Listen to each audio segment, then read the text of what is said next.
Seguimos aquí en Ronda de Editores repasando una semana, no recuerdo una semana tan cargada de noticias en muchísimo tiempo, ¿no? En muchos planos, además, ¿no? En muchos planos. Recuerden que en el tercer bloque, en el próximo bloque, vamos a estar hablando de todo el tema judicial, la detención de Debido y de Amado Vudú, por supuesto.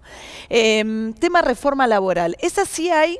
No tiene la forma de proyecto, pero el ministro Triaca le entregó a la CGT un documento, Ya ¿no? empezó a circular un anteproyecto, son 145 artículos más con los de forma, 54, 55 páginas. Y yo lo que me animaría a decir, María, es que en este punto, desde mi perspectiva, estamos mucho más cerca de un acuerdo que del disenso con la CGT, que es hoy la corporación central con la que el gobierno está negociando este acuerdo previo a enviarla al Congreso. Sí, Pichetto dijo esta semana que para el peronismo la CGT es su pata y que arregle primero con la CGT que después vaya al Congreso. Otro mensaje fue el de Diego Bocio, que también dijo hay bastante razonabilidad dentro de la reforma que plantea el gobierno, pero lo que no deja de ser sorprendente es que algo que iba a ser teóricamente un blanqueo laboral que se había presentado así desde el Ejecutivo, de buenas a primeras aparece este blanqueo, pero con un caballo de Troya cargado de modificaciones muy profundas sobre la ley de contrato de trabajo, que es prácticamente la columna vertebral de la legislación laboral argentina, pero con impacto también colateral sobre las indemnizaciones, sobre los regímenes de formación profesional o las conocidas como pasantías por nosotros. Digamos, toda una serie de andamiaje de la legislación laboral que abarca desde la contratación hasta el despido y la indemnización y los juicios laborales, que en un combo completo el gobierno hilvana una cantidad de medidas que van, desde mi perspectiva, todas en desmedro del asalariado, a excepción de la ampliación de la licencia parental a 15 días, pero todas las demás son en contra. Bastante complejas. Ahora, Bueno, expliquemos... ahí voy ahí. Espera, expliquemos el blanqueo nomás, porque si no pasamos por alto nomás. Eso es lo que está más acordado, porque es algo que se venía negociando mucho antes, en realidad desde la marcha del 22 de agosto, que fue la última marcha con poco relevancia política para la CGT, y que derivó en salidas de dos funcionarios vinculados al sindicalismo del gobierno. A partir de ahí se empezó a negociar en tres ejes: el blanqueo laboral, el tema de las prácticas formativas o pasantías y el tema de capacitación. Ahora, el blanqueo es hasta 5 años para atrás, con el Estado haciéndose cargo de aportes como si hubiesen cobrado el salario mínimo vital y móvil. Y multa cero para los empleadores. Multa cero y extinción de la acción penal también. Y sin aportes patronales de 12.000 pesos para abajo. Con lo cual, sí, en un mecanismo escalonado que en realidad arranca de 2.300 pesos y en 2022 llega a los 11.500 pesos en bruto, que son más o menos los 10. O sea que blanqueas sin costo y pagarías, si son salarios bajos, prácticamente muy pocas cargas patronales. Pero eso no solamente para lo que blanqueen, es para todas las empresas. Claro. Para todas las empresas. Esa es la clave, digamos. Vos sabés que hay una ley... A ver cómo es, espera de vuelta. La reducción. De aportes patronales para todos. Para todos, sí, no claro. solamente para Hay una el ley de blanqueo. 2014, María, que consagraba una rebaja sustantiva de los aportes, de las contribuciones patronales para microempresas y para pymes, hasta 80 trabajadores, en una escala que iba de cero contribución a la mitad.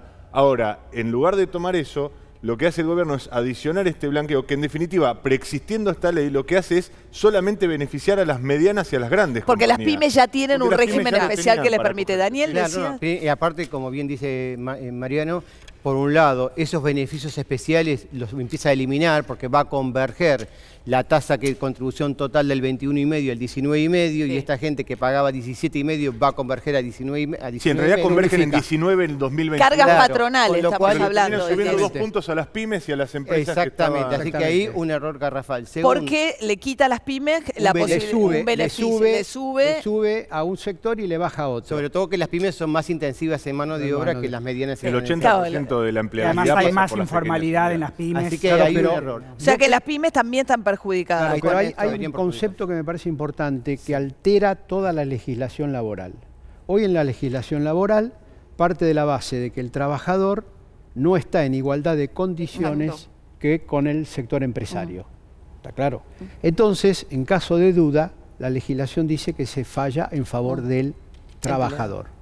eso queda derogado y se habla de que hay una relación de partes iguales entre de cooperación. Exactamente, Bien. entre el empleador y el trabajador. A ver, Daniel. Sin embargo, Eso el significa, proyecto para dice- terminar, eso significa que cambia por completo La filosofía. la filosofía de toda la legislación laboral y por lo tanto hay un cambio judicial muy pero muy Claro, importante. Que es lo que hacia busca el adelante gobierno. inmediato, De acuerdo, probablemente, pero Ismael, pero el- que en el curso de los fallos La judiciales en los próximos jurisprudencia, años la puede caer doctrina. toda la estructura de... Pero el proyecto de ley, que bien decía Mariano, que son 56 páginas, 144 artículos y uno de forma, en ningún momento habla de acciones compulsivas, sino que siempre habla de acuerdo entre las partes y que en ningún momento se pueden afectar derechos adquiridos por los trabajadores. Hasta cierto Bien, punto. pero- Hay otro artículo donde se habla de otro concepto que es muy técnico, que se llama la irrenunciabilidad, que garantiza que ningún trabajador puede generar un contrato individual con su empleador en desmedro de sus propios derechos. Eso también se elimina del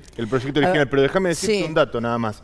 Esto que bien marca Ismael, que encendió todas las alarmas en el sindicalismo, hoy está en revisión y desde el gobierno admiten, de esto estamos publicando mañana en Ámbito Financiero, admiten que muy probablemente se quite del texto final del proyecto de ley esta conceptualización, este cambio en la conceptualización del trabajo. de que cómo era es la aceptable. relación. Es clave que- porque aparte es el artículo 2 de la ley. O Ahora, sea, del proyecto de ley. tiene... Y tiene también, bueno, por ahí cosas tales como las tercerizadas, como que les garantiza que solo le puedan hacer juicio a los empleados de empresas tercerizadas a la compañía que los emplea directamente. En y algunos no- no a rubros la como compañía seguridad, madre. limpieza. Y no a la Cambia compañía- la responsabilidad, la responsabilidad solidaria. Él se la saca, de no la principal compañía. sobre la empresa contratista. El Exacto. típico caso Moyano, cortando las puertas de los accesos a una fábrica muy importante para que la fábrica sea solidariamente responsable por el pago de salarios o demás De de una esos contratista. trabajadores De que una en realidad contratista. son una transportadora. Claro. En el Ministerio de Trabajo reconocen que tiene nombre y apellido ese Sí, artículo. se Es llama Hugo Moyano. Ah, es por lo... Y aclaran, ese punto es innegociable. Lo van a El pasar. gobierno sí o sí necesita que rubros como, recordame, limpieza, informática, gastronomía, seguridad. dentro del ámbito de la compañía, incluso el transporte interno, no tenga riesgo de que la de compañía demanda en la por que se solidaridad. desempeñan Y las eso no se tareas van a pueda mover. ser sujeto de un juicio. Martín, Sí, yo diría de nuevo, porque no soy para nada experto al lado de tres colegas tan especializados, pero vuelvo a repetir, a riesgo de ser reincidente, con el concepto. Acá la idea del gobierno es tratar de atraer la inversión. No estoy en condiciones de decir si esto lo va a lograr o no, pero ellos ven que hay un 30% de gente en la informalidad, creen que bajar los costos es la forma. En los 90 se mostró que no era la forma, que no resultó. Veremos si esto tiene más cuidado respecto al trabajador. Pero claramente el diagnóstico del gobierno es uno solo, es bajar los costos para tratar de subir la inversión, como decía Ismael, que antes había ido al sector financiero, ahora al sector productivo. Y con, digamos, el diagnóstico claro de que algo hay que hacer con la informalidad, y en eso creo que sí estamos de acuerdo todos, lo que no sé si esta es la forma. Pero eso- Martín, coincido y disiento en un punto con vos, porque sé que, hoy sabemos todos que el gobierno tiene este postulado de dar señales a la inversión privada, pero hacia adentro, cuando hablas con los funcionarios, te reconocen que es muy incierto el efecto que vaya a tener en términos de blanqueo, que Claro. era el postulado principal y original de esta iniciativa, porque así pasó históricamente, que los blanqueos son un interrogante absoluto. Le fue muy bien en el blanqueo de activos al gobierno, pero en general los blanqueos laborales, la verdad que Pero lo me único parece que con que este promueve... perdón que ustedes mencionaban de la carga punitoria, me parece que esa es la condición que estaban poniendo todos los empresarios.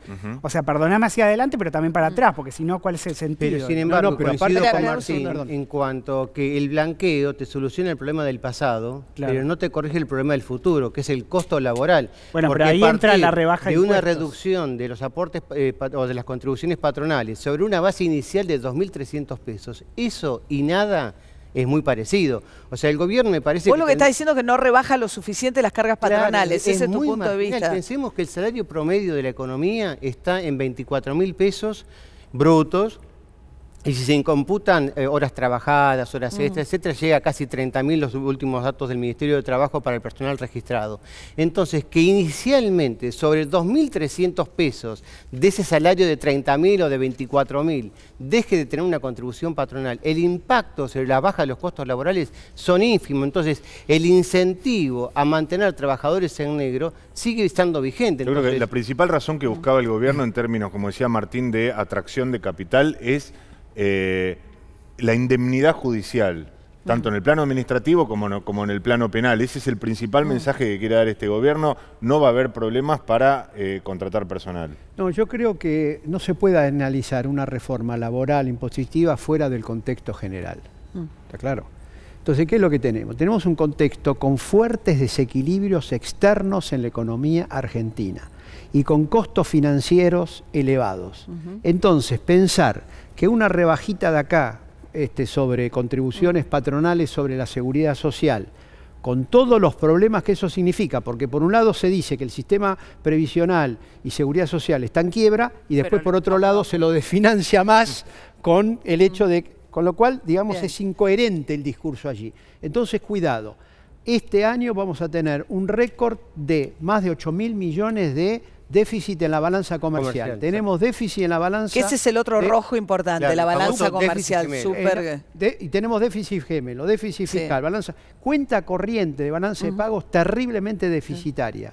Entonces, bueno, pero todavía financiable, digo, son... Financiable con una deuda que está creciendo de una manera... pero está creciendo a razón de 50.000 millones de dólares por año. Es insostenible. Igual hay que verlo siempre en términos de PBI, digamos. No, yo no lo... No, hay que verlo bien en términos de caja. En términos de caja. Lo del PBI es un asiento contable, es un número contable. Y si lo tomo en términos de PBI, la economía argentina hoy, justamente porque tiene déficit en la balanza comercial, no está generando los dólares que necesita, que es como... cerremos acá porque me tengo... Una pequeña acotación de que también el tema de la deuda de aumento de 50.000 millones de dólares es un asiento contable, porque el gobierno se endeuda en 50.000, cancela 30.000 y la nueva deuda son 25.000. O sea, no toda la emisión de deuda es deuda nueva. Bien. Es pagar un costo más bajo. Bueno, ya venimos con, como si todo esto fuera poco, vamos a seguir. Gracias a los 5 por haber estado acá. Ya vamos a venir con una mesa especialmente dedicada a un tema de polémica de la semana, la detención de Amado Boudou. Nueva carta desde la prisión del exministro de Planificación, Julio De Vido, que está muy enojado. Y en el medio de todo esto, la tristísima y dolorosísima noticia esta semana de las 5 víctimas argentinas en el atentado de Nueva York. Hoy se corrió el maratón de Nueva York y los argentinos que formaron parte de ese hecho tradicional en Nueva York llevaron la camiseta con los colores de la Argentina en modo de homenaje a estos 5 amigos que habían ido junto a otros a celebrar la amistad después de 30 años de egresados y fallecieron, fueron asesinados, ¿no? Hernán Ferrucci, Diego Angelini, Hernán Mendoza, Alejandro Pagnuco y Ariel Erich. Nuestras condolencias para su familia y compartir el homenaje que se hizo hoy en Nueva York a las víctimas del atentado. Enseguida volvemos.